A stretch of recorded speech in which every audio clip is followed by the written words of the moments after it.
and it's like how he said it. It's like I feel like he was giving reverence to our baby, and like that just, back crying again. On August the 20th, 2021, our baby was supposed to be born. So instead of being sad about it, we decided to sit down and talk about it and share it with you guys to celebrate our baby's life and to commemorate a special moment. Hey y'all, I am Jená Emily Utley, and this is my husband, John.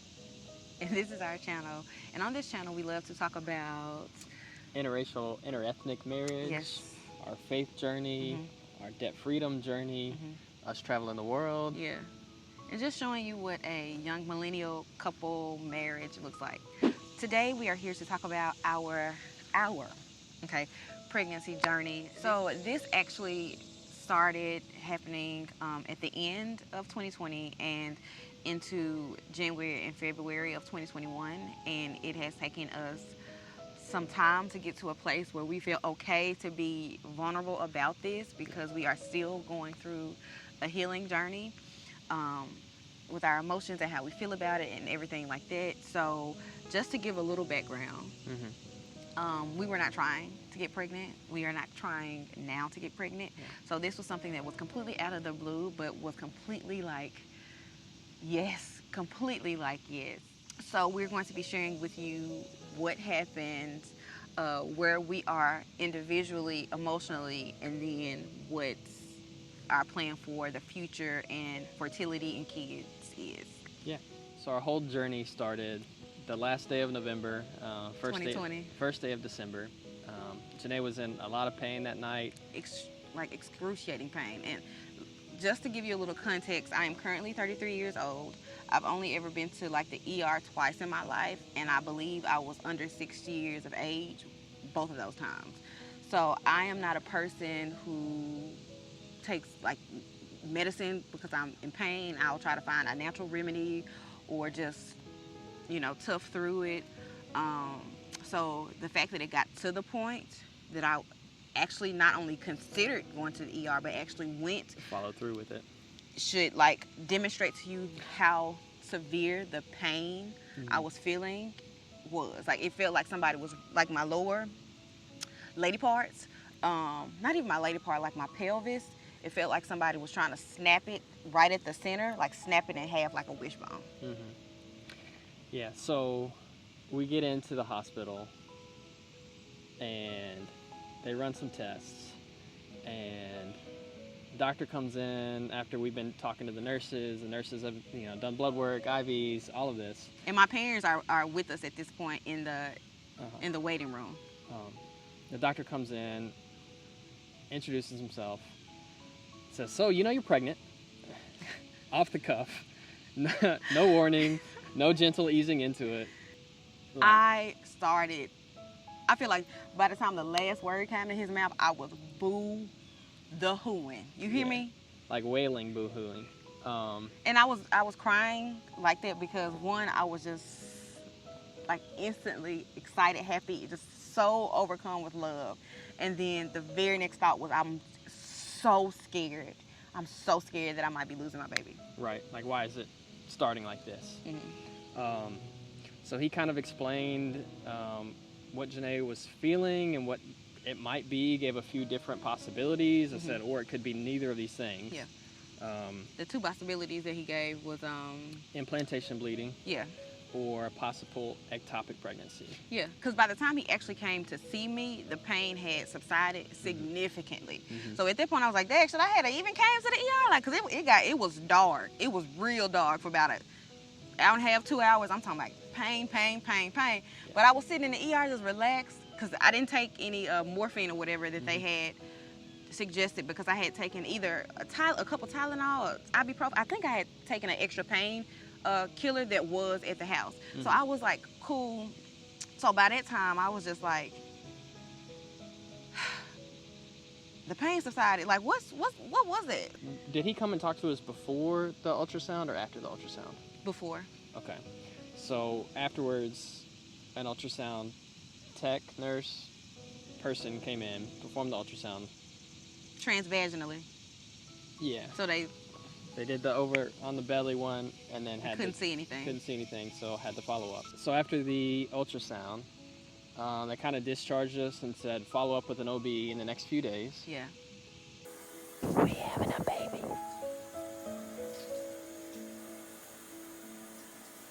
So that was on, at this point, December 1st, 2020. By December 4th, 2020, I had set up an appointment with an OB just for a follow-up because that's what the ER doctor suggested. So at that OB appointment, pretty much they couldn't see anything because I was, 3-4 weeks into my pregnancy at that point. So everything was so small, the tests were very inconclusive. So the OB that I went to, she didn't have the right equipment that she needed for her to see what she wanted to see. So she sent me to a local hospital to get an additional transvaginal ultrasound.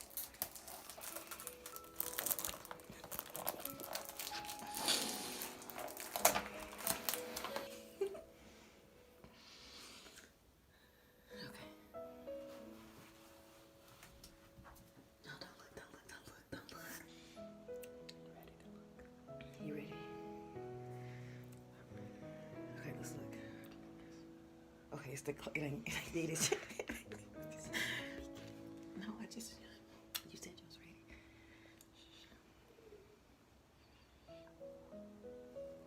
My heart beats so fast. Can you feel it? You feel my heart? You can't feel it.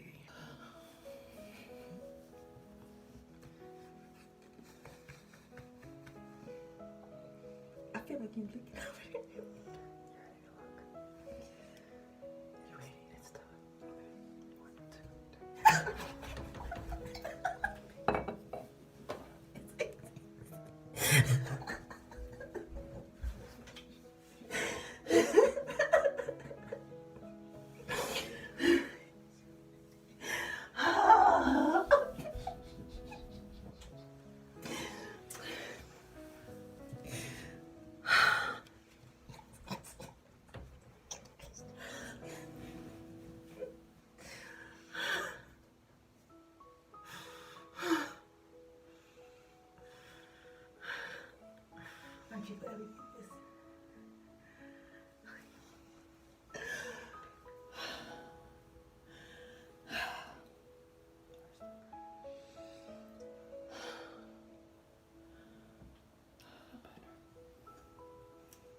So between the 7th and the 31st, I was experiencing some spotting, and I was uncomfortable. Like I felt pressure down there. I wasn't in like pain, like severe pain, nothing close to what I had experienced that even put me in the ER the first time. But I did experience some spotting, and because I didn't like the way that my OB was handling some things, I was trying to switch to a different OB. But because I was not yet 8 weeks, it was really hard for me to get into see the OB that I really wanted. The only way that the OB that I wanted to see would see me was the way that they did procedure was the OB that I had seen needed to release some paperwork or something. And she essentially was not trying to help me out. It was a particular day that the spotting was a little heavier, and I was really, really, really concerned. And I was like, I don't want to come see you. Like, just please release what needs to be released to this other office so I can go through setting up an appointment with the OB that I really wanted to see that came highly recommended. And she wouldn't, essentially. It was her off day. So the two options that she gave was you either go to the ER, and I wasn't in enough pain to do that, and the spotting wasn't like super like heavy period situation, or that I could come in and she could see me. And where there is smoke, there is fire. There's no way, if I'm already feeling uncomfortable with you, I don't like the way that certain things in your office is running, I'm not about to come see you during a time where I'm concerned. I've learned my lesson too many times about that. And I'm so serious. For me, at this stage of my life, I'm advocating for myself. I'm advocating for my health. So I wasn't going to do that. So, again, all the way to the 31st, I'm like, okay, I'm just trying to figure out what I need to do to get to see the OB that I want to see. But at this point, I'm getting close to my 8 weeks, so I'm going to be able to slide up in to see her anyway. So here we are around January the 17th, 2021 now, And before I could get to my 8 week to see the OB that I wanted to see, I land right back in the ER. And it's bad. Like, it's even worse than how I felt the first time that I went to the ER. Now, keep in mind, like I told you when we first started, I had only been to the ER twice in my life up to that point, and I was under 6 years old. So the fact that I ended up in the ER again just should really show you how much pain I was in. And this time it was way different, because not only am I in pain, I know that I'm pregnant.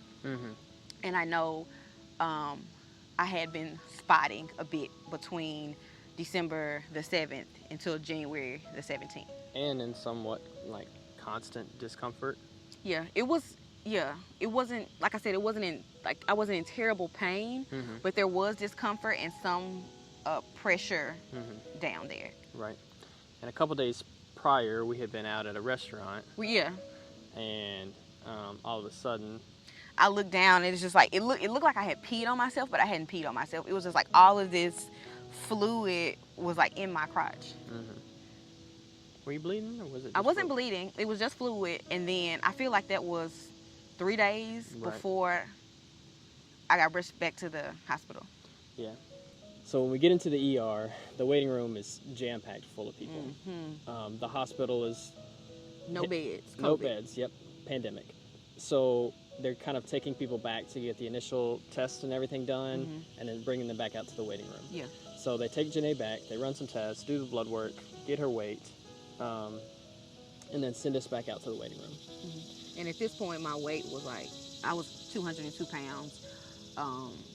I was swollen, I was bloated, I was achy, I was in pain. So my body was trying to help itself by like fluffing me up, but I was... Yeah, so they sent us back to the waiting room. We're waiting for hour, 2 hours, and they finally... I think even longer than that. Yeah. They finally get a room available for us, and they bring Jená and I back. So we get into the room, and they run a couple more tests, and then they tell Jená they're going to take her to an ultrasound in a different room. So they come and get a wheelchair for Jená, and they wheel her out, and we go to this other part of the building, go get the ultrasound performed again.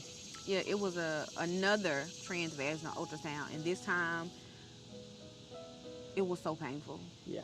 Like the first 2 times they did it, I was chill, like, but this time it was so painful, and the tech had no bedside manner. She was not talking to me. She was not talking me through it, and because, like I said, this time when I went to the ER, I was in more pain than the first time. I was just crying.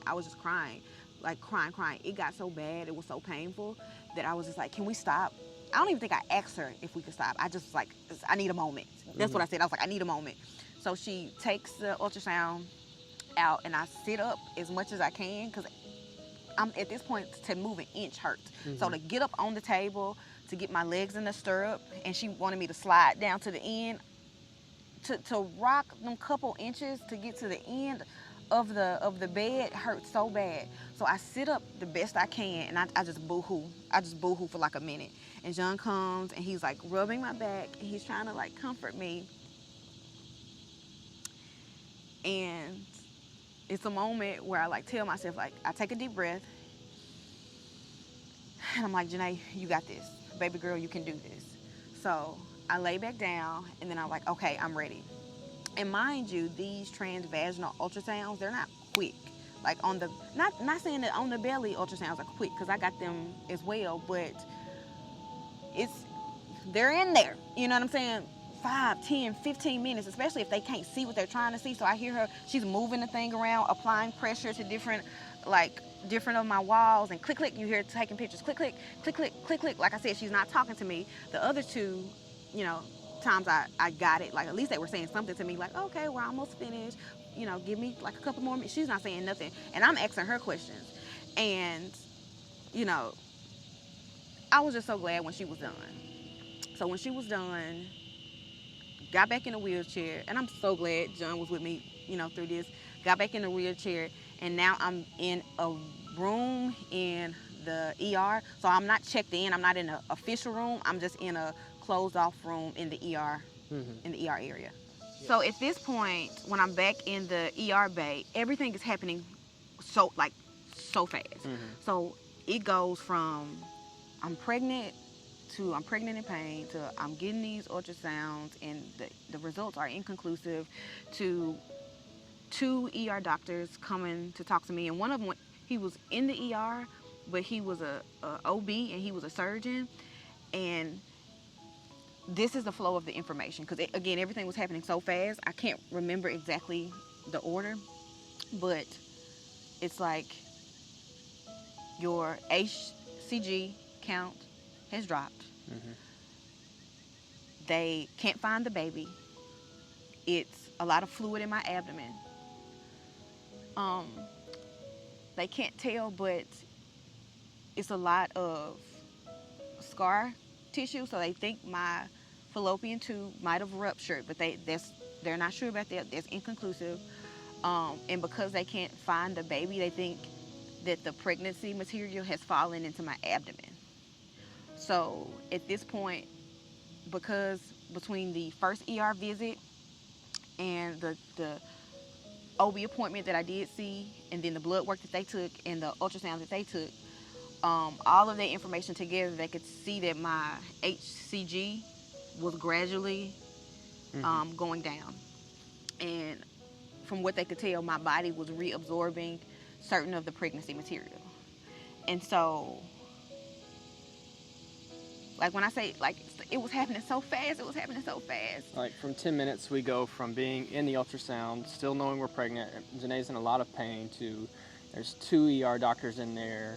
One of them is saying your HCG levels aren't where they should be. I tell him what it was back in December, and he's like, okay, well, based on the time frame, it should be a lot higher than this. What we see on the ultrasound, you're not pregnant anymore.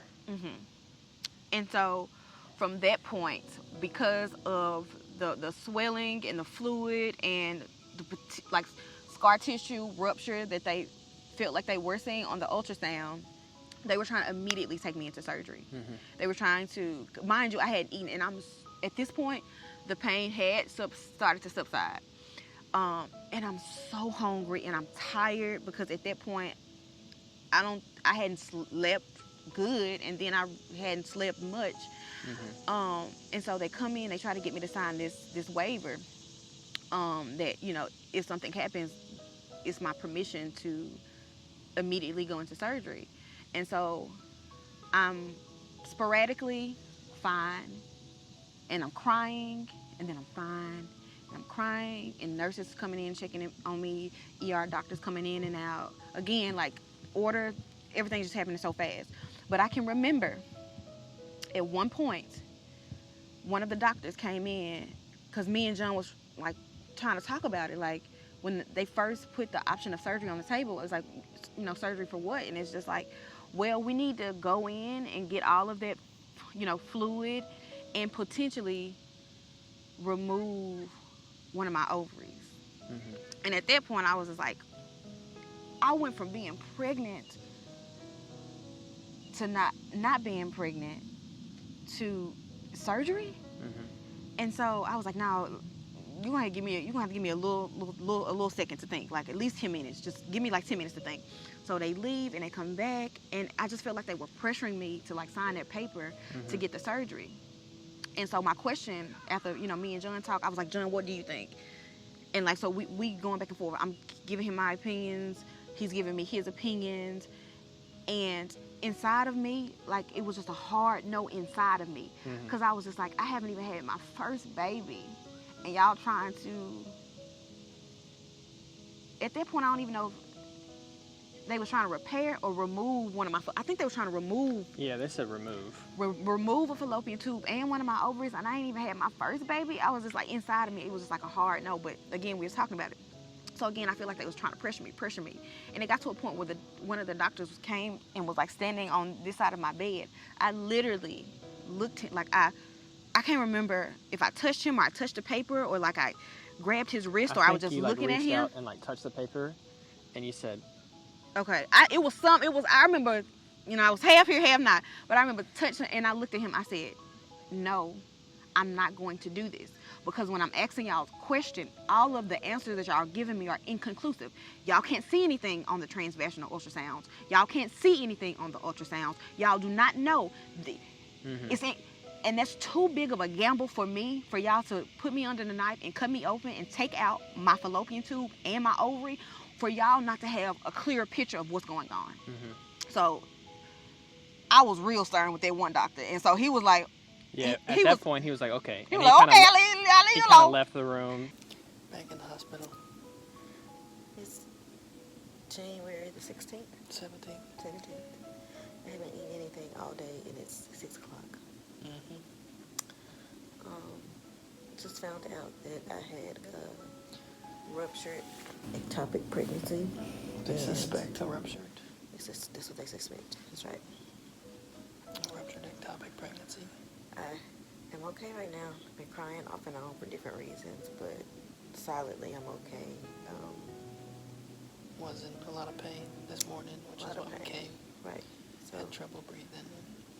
now we're just waiting on them to stick me in my booty. A booty shot. She gotta get a booty shot. And then we gotta stay here for a few days. To get this extra fluid that's in my abdominal out. And so that they can make sure I'm not bleeding internally.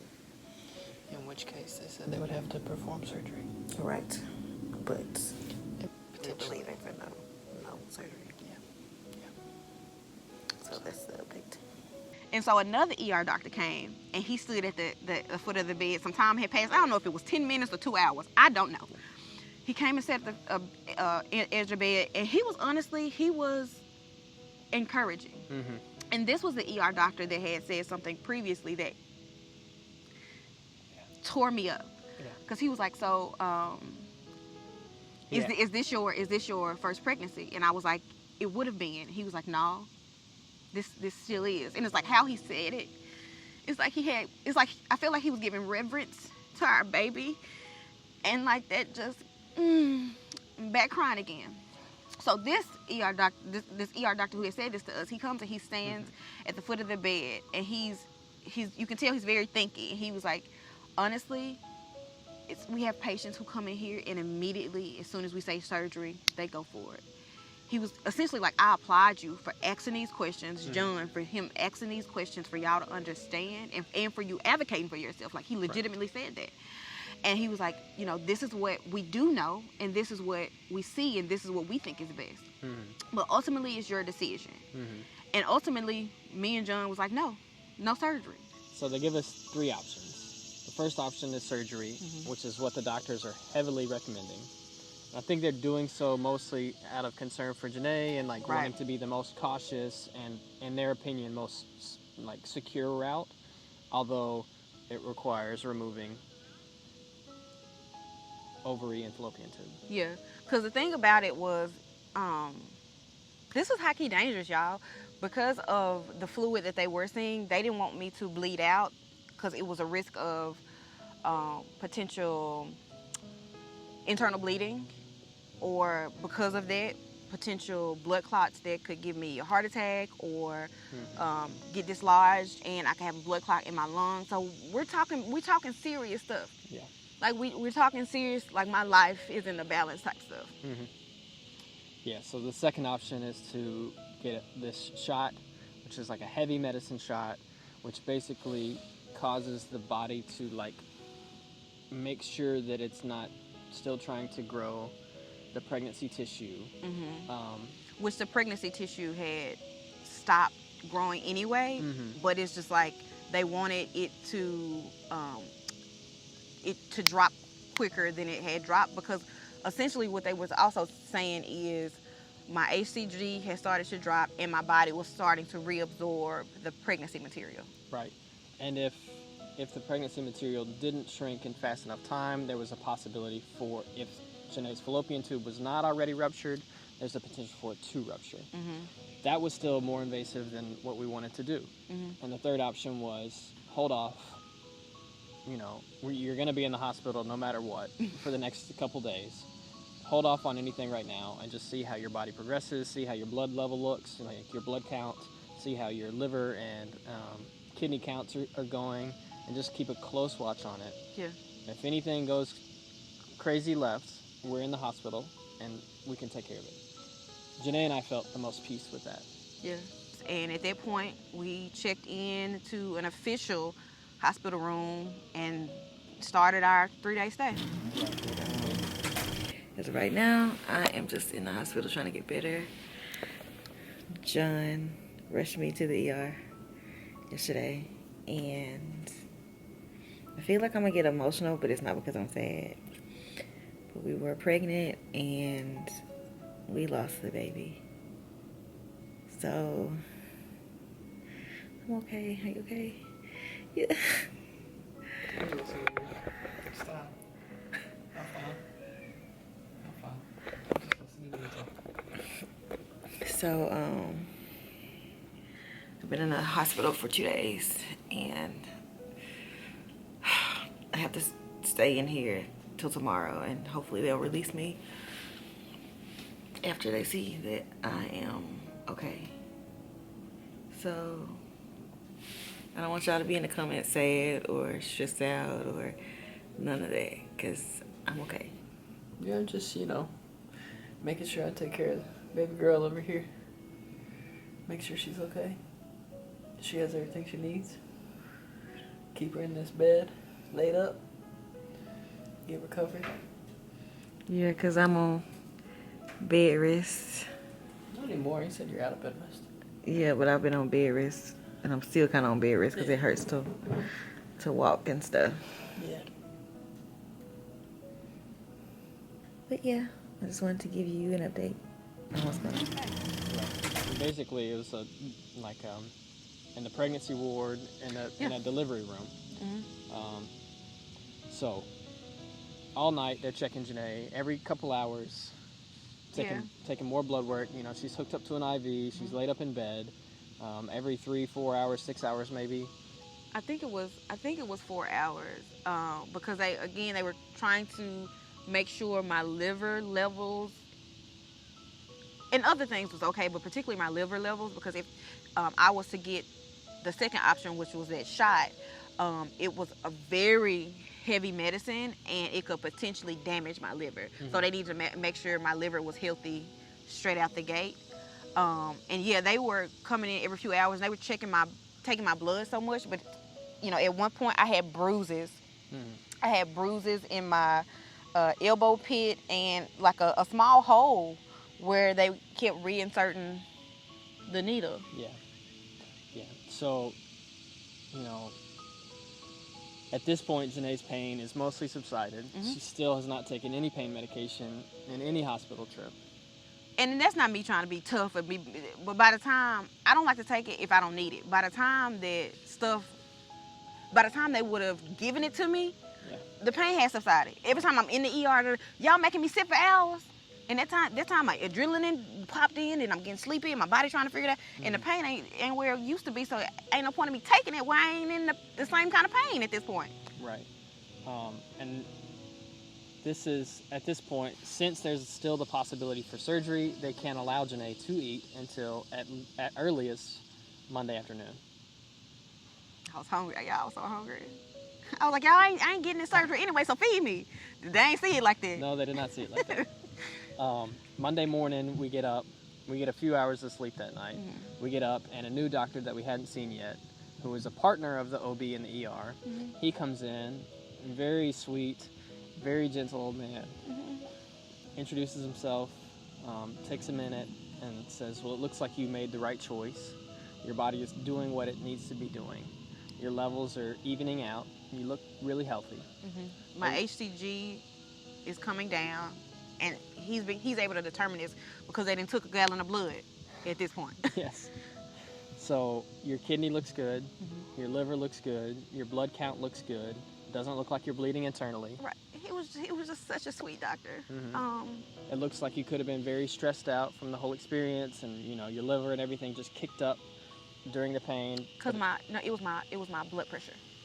My blood pressure was on a little higher scale, so okay. He was saying that that's the potential reason. Okay. So he's saying that everything is looking good and mm-hmm. that we've made the right choice. Mm-hmm. He says you're going to be able to eat. He says we're going to bring you lunch soon. And yeah, we'll just keep a close eye on you for the next, keep an eye out on you for the next few days, or the next few hours, and today and tomorrow, and we'll see how everything goes. Yeah, but at this point he was still recommending, like, we still think it's a good idea for you to get the shot though. And so at that point, they had given John enough time to like get on his laptop to research, what the medicine is, what it affects, what does it mean. And so him saying, it might be still a good idea to get the shot, we were heavily considering it at that point, and was like, okay, I think we're okay to get it. And he was so sweet. Like, at one point he sat at the end of my hospital bed and was saying, my wife, our first was, I don't know if he said a miscarriage or ectopic pregnancy, and after him and his wife were able to conceive, I think he said 3 or 4 kids. So, that was very encouraging. He was very encouraging. Yeah. The whole time, just very encouraging. Like, you made the right decision. These are the next steps. If you got pregnant, like, that's one thing that, he made known. Because you got pregnant once, it means that you absolutely can get pregnant again. This is the fun part. So we're at day 3, getting ready to check out. At this point, no surgery, no shot. My body is healing. My body is absorbing the pregnancy material. All my levels are really good. He's also encouraging me to go see an OB right when I check out. And he has a reference. And the reference that he has was the OB that I actually was trying to get in to see, that had like this crazy long wait list because she's phenomenal. So I was like, wow, like the OB that I'm actually trying to get in to see, I'm gonna be able to see. It's just unfortunate that I'm seeing her on this side of things, but I was just like, man, that's so awesome. So he was like, yeah, I can connect you with her so you can get in like right away to see her. So, getting ready to leave. At this point, again, I had been in there 3 days. My mom was checking in and out with John because the panorama is happening and it could only have one visitor, so my mom would come sit with me when John was like back at the house showering, getting a new change of clothes. And at that point, John told his parents about what was going on. And so his mom brought me some cupcakes to the hospital, and I was trying to tell her she didn't need to, but she brought some. So comes time for me to check out. I check out. I schedule my follow-up appointment with the OB that I wanted to see. Okay, Black excellence. This week's new Subbie Shoutout goes to Shamikia and Tanisha. Thank you, ladies, so much for being a part of our tribe. If you would like a new Subbie Shoutout, be sure to go head to the comments and let us know you're new. So before I could even set up an appointment good, I'm back in the ER. I check out on the 19th. I'm back in the ER on the 20th. Why? Because I'm at the house and I can't breathe, and I fall to the floor, and I'm gasping for air, and I'm scared, and I'm like, I don't know if I'm lightheaded and I'm on the ground. I don't know if I'm passing out. Like, what's happening? And I'm scared. They had given us a few like warning signs for internal bleeding. That's right. To look out for, and one was whether your color returns in your nail bed if you press on it and let go, and then lightheadedness, pain in your shoulder or neck, and then whether you can lay down flat. And Jená could lay down flat. She wasn't having pain in her shoulder or her neck, but she was having a hard time breathing, and I think you were in a lot of pain again. Or was it just that you were just scared? I was scared. Like, I couldn't breathe because they're already like, yeah, you have fluid in your abdomen, and it's getting smaller and smaller. But be on the lookout for this. And when I couldn't breathe, and then I couldn't breathe so much, like it felt like my heart was coming at my chest. So I couldn't breathe, and I could feel my heart beating so fast, and like I'm lightheaded, so I'm on the ground, and I'm scared. I'm like, oh my God, I don't want to die. So I'm like, we gotta go back to the hospital. We have to go back. And I'm in the ER waiting room this time, and I'm crying. Because when we get there, a few minutes, they take you back to get the preliminary situation, and they get my blood. And this time, my mama is back there with me. Mm-hmm. And as she's taking my blood, the first 2 times I was in the ER, they took it. But as she was doing it this time, I'm crying. I'm like sitting on the edge of the chair, like just crying because I'm scared. And my mom was like, baby, what's going on? I'm just like, I'm scared. So I get back to the waiting room. My mom, sits with me a little longer. And then she trades back out with... Before she traded out with me, they took you back for that chest scan also. Oh, that's right. So they got my blood. They asked me what was going on. I'm like, I just checked out of here yesterday. I'm back here. This is what's happening. Da, da, da. So after they took my blood, they wheeled me around to get this dye injected. And it's crazy because when they inject, no, that wasn't, y'all, it's a blur. That happens a little later. When they wheel me in this time, they take a X-ray of my torso to see what's happening.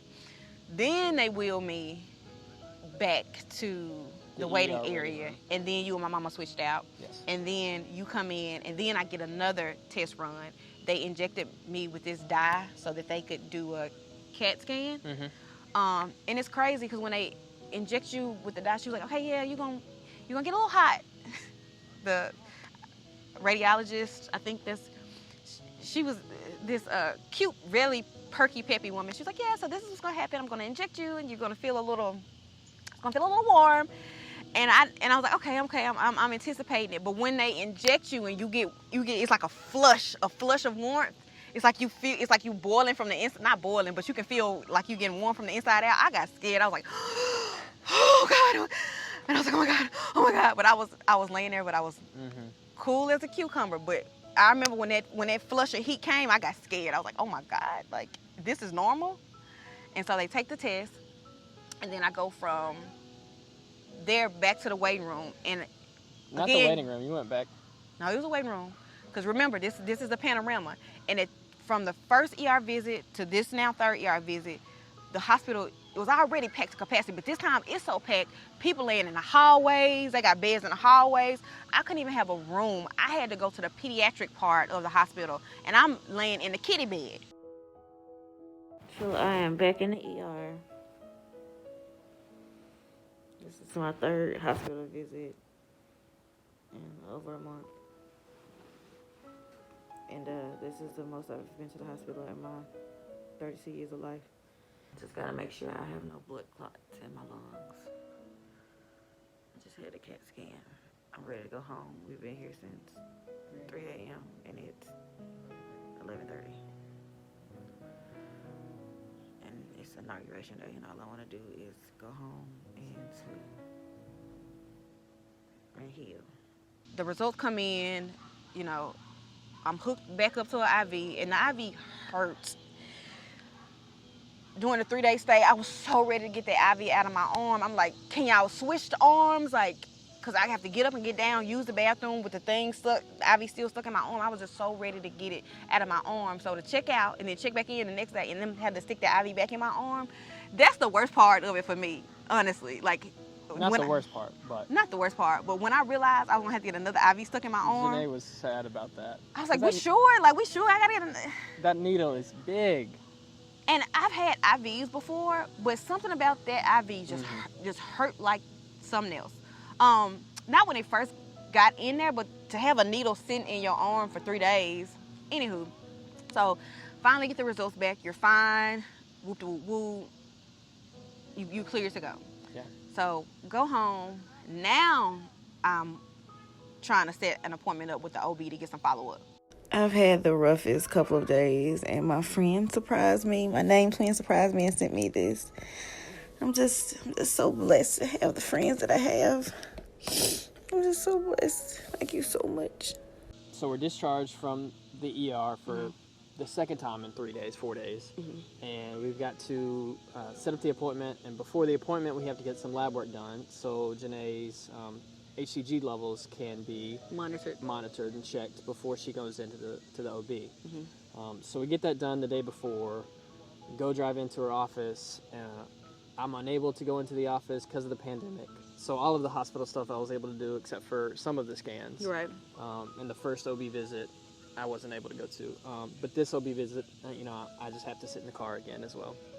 Which sucked because all I wanted was just to be there for Jená and like her not to feel alone and scared and for us to just be able to talk about things in person. The OB does come in and she's like, is it okay if my husband is just on the phone with us? And she's like, oh, of course. And so She's like, hey, husband. yeah, she introduces herself to me and just kind of runs through the whole appointment with Jená while I'm on FaceTime and she's answering the questions that I have over the phone.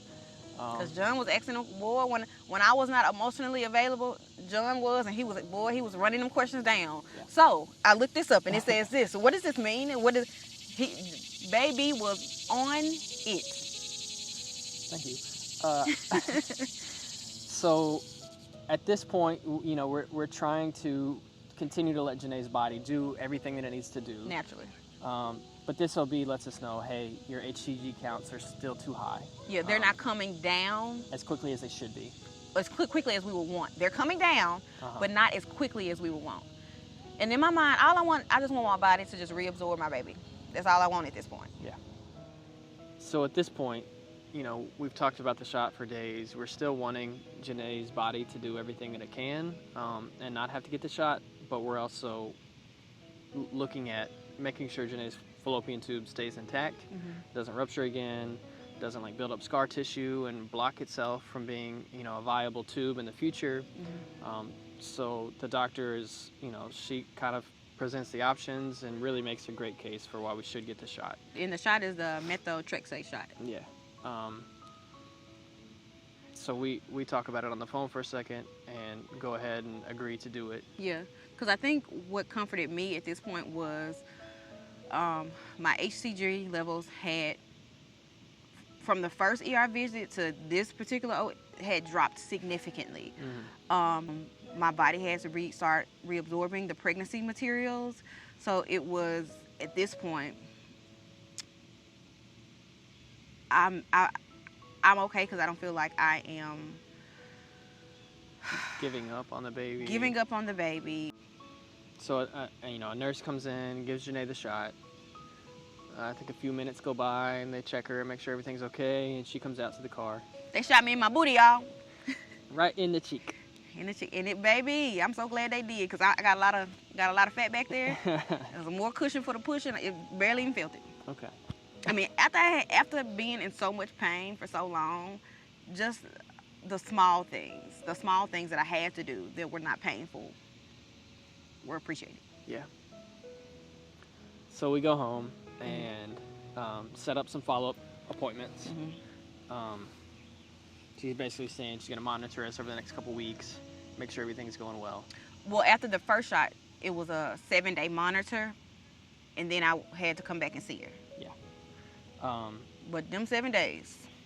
Those 7 days, it started off okay. Started off fine. Fine. Jená was not feeling much pain. Day 2, it started to go downhill.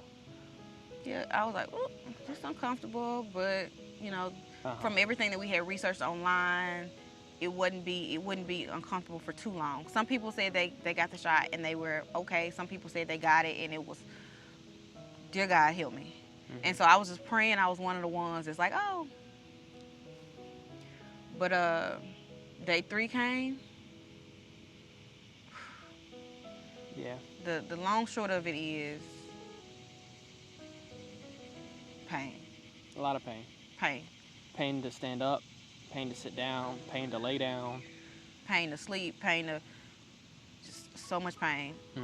But it didn't hit though. It didn't hit bad like that till like 10 o'clock at night. So the only thing that I could do was bear down. Like I walked to the bathroom.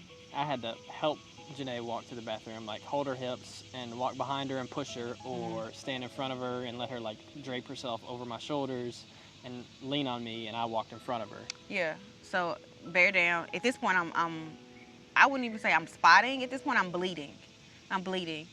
And I'm just, at one point I get to the bathroom. I was shaking so bad.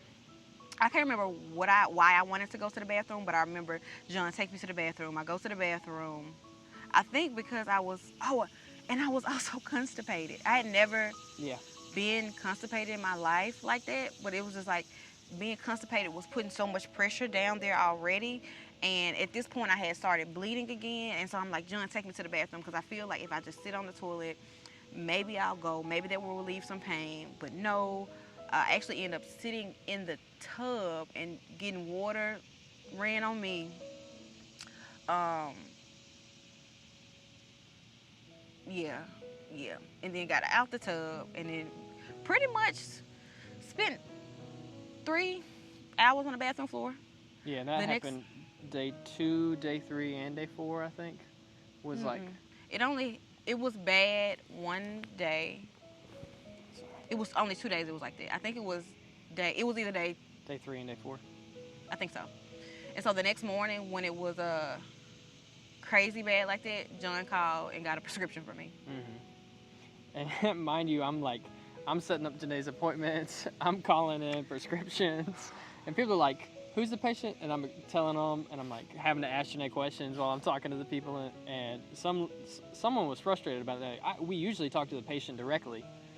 It ain't my fault. It is my fault that I got a good husband that's not requiring me to be sick and set appointments. Yeah. Like John just, God, that was so helpful. He just took over. He just took over all that stuff. I ain't set my appointment. He doing all of that. Yeah. I ain't in the mental space for it. I ain't got the energy. So you got the nerve to be snappy with him, because I got a good husband that's looking out for me. Sound like a person problem to me. Ain't got nothing to do with me. And man, I think we both feel this way. Like, we just wish that women didn't have to go through this alone. Like, I mean, shoot, like, I have such respect for women after seeing this whole experience for Jená. And like, I always knew, I was like, man, I'm glad I don't have to have a period every month. Man, I'm glad I don't have to push a baby out of my body. Yeah. But seeing it firsthand, and, man, my hat goes off to y'all. And I will do whatever I can to make this process easier on Jená. And I pray that every woman has someone in their life that's like that. Yeah. But I call in the prescription. I call in, can't get through, just leave a voicemail.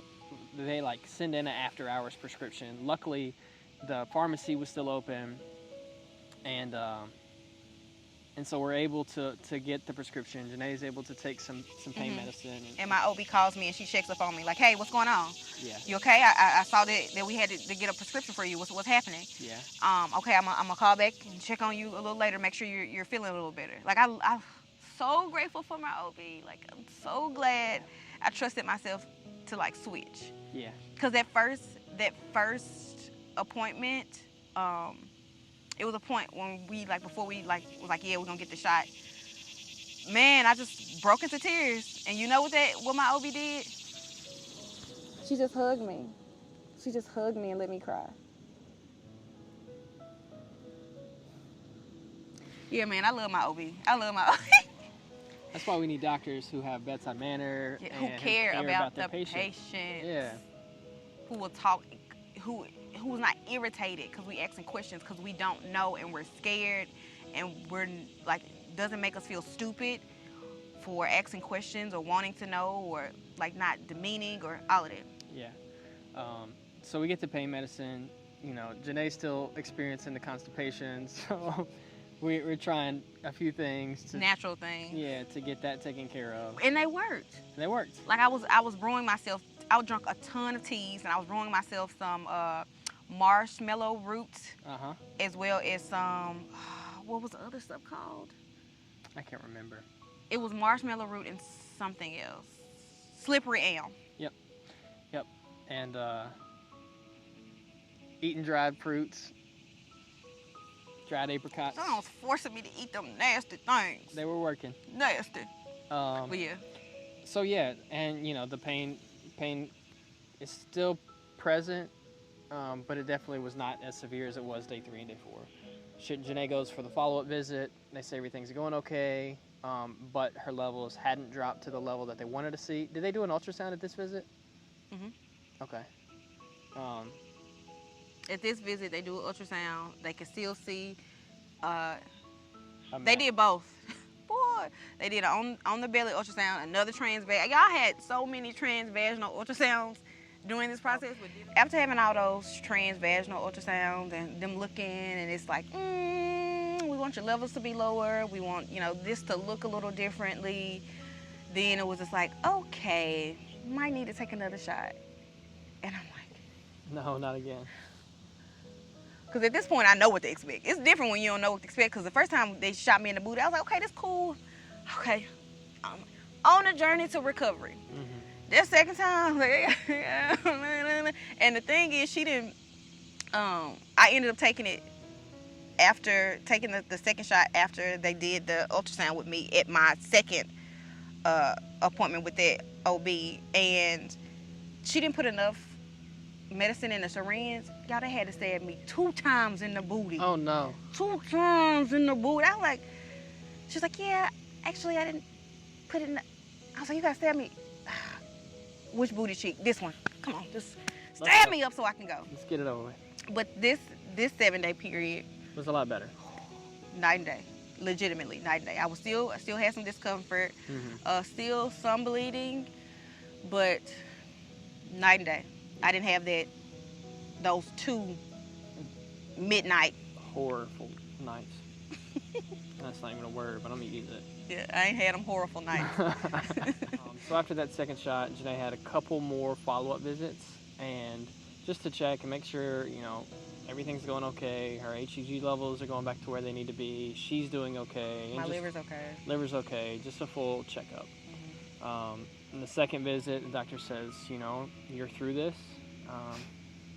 Yeah, that meant a lot. She said the toughest part is over. She was awesome about making me feel like I was part of this, which is nice. Like, don't take this in the wrong way, but like, I'm experiencing this alongside Jená.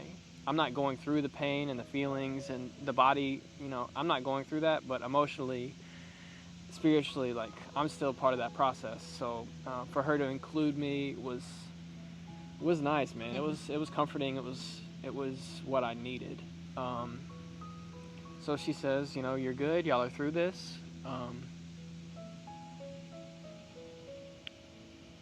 Don't try for at least 2 or 3 cycles to get pregnant again. But after that time, you can. There's a test that you can do. It's basically another dye test where they just inject Jená with some dye and make sure that her tubes... In the vagina. And make sure that her tubes, both tubes, are good tubes for the egg and sperm to pass through into the uterus. So that was, comforting to be out of it, to be on the other side of it. Just to hear someone say that you're through this, like, because I had been on edge for just Jená's health and safety. Like, we knew we weren't having the baby anymore. But now I was like, I'm not going to...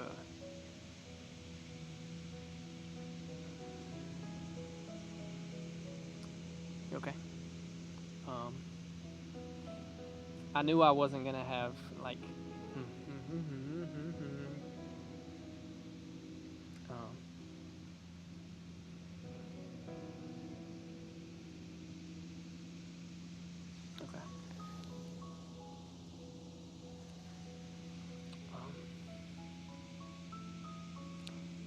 I was just concerned for Jená's health. I couldn't lose Jená. And so to know that she was doing okay and that she was going to make it out of this was what I needed to know. So that brings us to now. and where we are now. You know, there's been a lot of healing emotionally. We've both had our own individual journeys of grief, acceptance, denial, sadness, anger, and it's occurred at different rates and not linearly. Like I'll be great and fine, and then just get overtaken with sadness. But we've both gotten through our journeys to this point, and we'll continue to heal, and we'll continue to grow from here. Right now, we're not trying to have another baby. No. Not that we won't, Right. but right now, that's not where we're at. Unless the Lord gives us another surprise.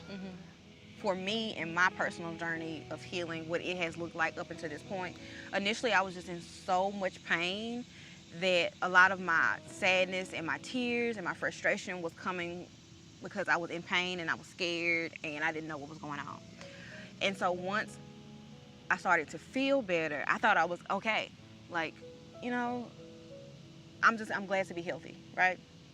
And then when we revealed to his older sister what happened, and she was so sad and she was crying and it made me cry, and that like unlocked the floodgates to the emotional, like the mental side of it. Because initially it was just physical pain and the physical sadness. Then that unlocked the mental part of it, where it was just like thinking about it made me sad. Like I can remember before my 33rd birthday, I was at my parents' house and I was talking to my mom, and I was sitting on the couch, and I was just so overcome with sadness for the baby, not because I was hurting, but for the baby. And I could just remember like putting my head in my shirt and just crying because I was just so sad. So I'm at the point now that like rehashing it and like really like living in those moments again, you know, makes me emotional. But when I think about our baby, it just brings me so much joy. Like I don't have sadness wrapped around our baby anymore. I mean, I have moments, don't get me wrong, and I probably will continue to have moments here and there, but they're less and less and less. And I'm just so proud and so happy that our love created a baby. And that's where I am now. I think about our baby with just so much joy. Yeah. And, you know, John's journey has been a lot different. His you know, emotional journey and his mental journey has been a lot different than mine has. Early on, after finding out we were pregnant, I was just, you know, filled with joy. And as more and more time goes on, I was like, dang, I was so joyful, and I didn't even realize or express it enough to Janae. Yeah. But it was in constant prayer over like the spotting and the pain, that like Janae was going to be okay, that the baby was going to be okay, that, you know, the possibility of an ectopic pregnancy wasn't there. So, and then when we ended up in the hospital and we found out that we weren't pregnant anymore, like all I wanted to be for Janae was like her strength when she didn't have it, or like that rock that was like solid and stable so she could go through and feel how she felt. And I kind of blocked myself off a little emotionally. Okay. And Janae was like, don't do that. Like, I don't need that from you. What I need from you is you to be honest and transparent. And, you know, like, you're the dad. Like, this affects you just as much as it affects me. Like, you might not be here in the one in the hospital bed, but, like, this is you too. And I needed to hear that. I needed to hear that. I struggled to open up on most things. And this is something that I want to be present emotionally for Janae, especially in this experience. And so her telling me that, you know, she really opened me up to being able to share that and to being there. For me, a lot of the sadness was around us, you know, not being able to like see our baby, but it was also around Janae and like the experience that she was going through and the pain that she was going through. I would say that where it stands now, we're at different places in our healing journey. Like you still are. Yeah. You get I still get very sad, like consistently. yeah, consistently very And sad. and I love that, and I love that you allow yourself to just go through it and not forcing yourself to feel better because I am in a better spot.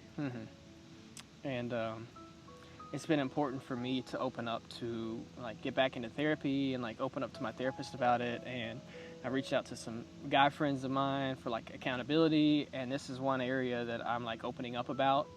And for so long I haven't opened up to men in my life about it. I just never experienced that, and so this is a growth thing for me too.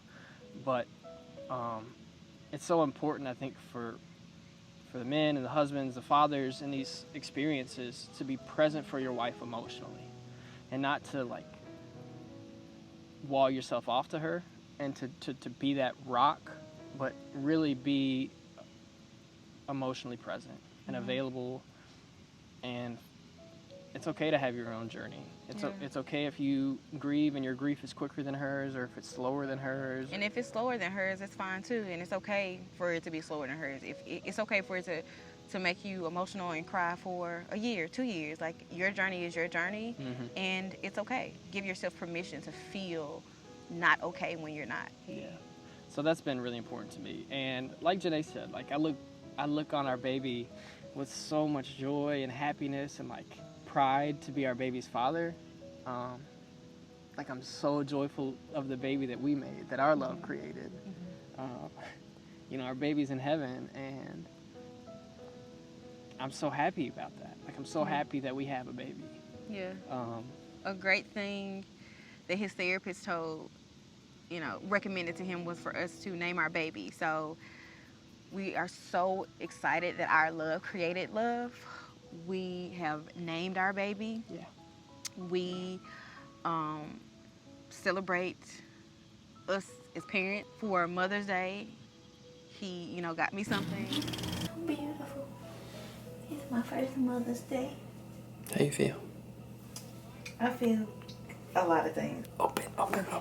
I know you didn't want to sit in this too long. So. Do you like your roses? I got you roses today. I never get you roses. I know, they're so pretty. I kind of wanted to do a change of pace. I love them. Thank you, baby. You're welcome. So you want me to do the car? Okay.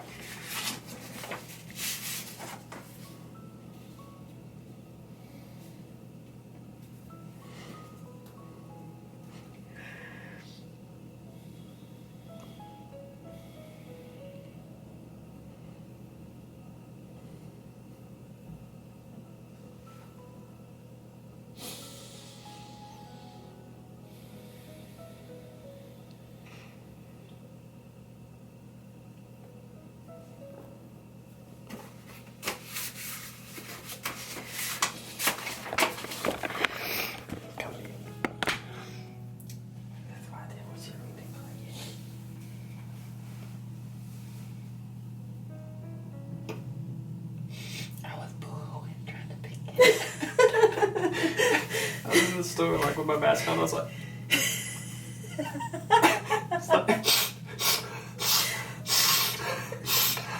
no, this was not serious enough. No, this was too serious. I wanted it to be the right balance of everything. Nothing major. The roses smell so good. Good. Feel. I love you. Me too. Well, I love you, baby. For Father's Day, I was a little late, but y'all saw the card. We celebrate what we did. Like he said, we're not trying. We weren't trying for our angel baby, but it's like when it happened, it was just like, yes, like this is Perfect. It's like to not know you wanted something, and then it's like immediately when we found out it was pregnant, I was like, I want this so bad. But as it stands now, this is not where we are. So we will ask that you guys just not be in the comments being like, I think she's pregnant. Oh my God, when are y'all having babies? Why haven't y'all had babies yet? Please. Anytime we say we have exciting news, it's not that we're pregnant. We just genuinely have exciting news for y'all. Yes, and if we choose to share it with y'all that we're pregnant, we'll share it. Yeah. But don't just constantly flood the comments on our channel and don't treat other people this way. Please don't, because you do not know what another man or woman is going through in their pregnancy, fertility journey. You just do not know. So it's honestly not appropriate to be like, are you pregnant? When are y'all going to get pregnant? Y'all should have kids. Y'all should have kids, because this is the thing. I'm going to go this way and I'm going to come back. Some people want us to have kids because they feel like we are really good people, that we will be really great parents, and the kids that we will have will really contribute to society, right? But there is a fraction of people who just want us to have kids to see what we look like because we are an interethnic couple, giving very much so hashtag fetish vibes. So those people, is like, you don't care about what our baby will contribute to the world. You just want to know what they look like, what their hair will look like, what their skin will look like, what their teeth will look like, what their eyes would look like. You don't care about how we're going to raise them, or if we're going to raise them in the Lord, or how we will, afford them. You don't care nothing about that. You don't care nothing about their well-being. You just simply want to know what they look like. So for the people in the comments section like that, it's just like, just let us be. When we are with child, we ain't going to be able to hide it. So y'all going to know. Right. So it's like, you don't have to ask. And granted, as we're saying this is not this is not a message for everybody, but you gotta ask. So yeah, just respect the fact that we're not trying right now. We don't know when we will try. That when the time is appropriate, you guys will know. So you don't have to be in the comments all day, all night, asking us about that. That if you see somebody who might be new to our tribe, that you can gently tell them, hey, they had a situation and they're not currently trying. They let us know that when it's time, we'll know. Or even just direct them to this video. We're not trying to be mean. We're not trying to be any of that. We just have boundaries. Yeah. We're trying to show an example of what boundaries look like when we set them up. Yeah. But I am encouraged that when the time does come, that I will be able to get pregnant again. And I am definitely focusing on my health and my hormonal health. We're just so blessed and thankful for baby you. We're so thankful that God blessed us to be baby you's parents. So grateful for all of the joy that's been brought into our life as a result. Just thankful for each other. Yeah. Can I say something? I could not have done this without John. Like, my heart seriously breaks for women who have to do this by themselves. Because going through the hospital and John asking questions and doing all that. But even after that, when, like, the medical bills came and, like, that's the crazy thing about medical bills. They don't care that you just got out the hospital. You get out the hospital, you be out the hospital for 3 days. They be like, it's past due. Like, well, I just got out the hospital. What you mean? How's it already past due? But to be in recovery and healing from something and having, like, the medical bills come in and pile in, like, my heart breaks for women who have to do this by themselves. Yeah. But I'm so grateful that I didn't have to. Like, I'm so grateful that John was there. I'm so grateful that you were helping me. Like, I don't know. No, I just really do not know what I would have done if you were not here. Like, I don't know how I would have did everything by myself. I know God, I trust my God enough to know that he would have gave me the strength and, in the aspects that I needed it. But, yeah. Thank y'all so much for supporting us, for continuing to support us. Hey to our new subbies, because y'all are coming in and y'all coming in strong. We are definitely on the road to 50K. If you didn't catch one of the lives that we talked about this, we're planning on, once we hit 50K, we're going to skydive for y'all. So, yeah. So that'll be lit. We're grateful for this journey that we're on together. We're grateful to be able to share our journey with you, and that y'all are so supportive of us. Yeah. Additional thank you to our Patreons. You guys are the MVPs. We do have a goal to reach 100 patrons in our Patreon. We have 33, 34, 35, 36 right now. So if you would like to join our Patreon, you can join for as low as $2 a month to get exclusive like bonus videos, bloopers, bonus clips every month. We will leave a link here and in the description box below. Until next time, be blessed. Bye. After we finish filming, we continue to celebrate by having birthday dinner and a birthday cookie. Cheers, baby you. Mommy and Daddy love you, and we miss you so much.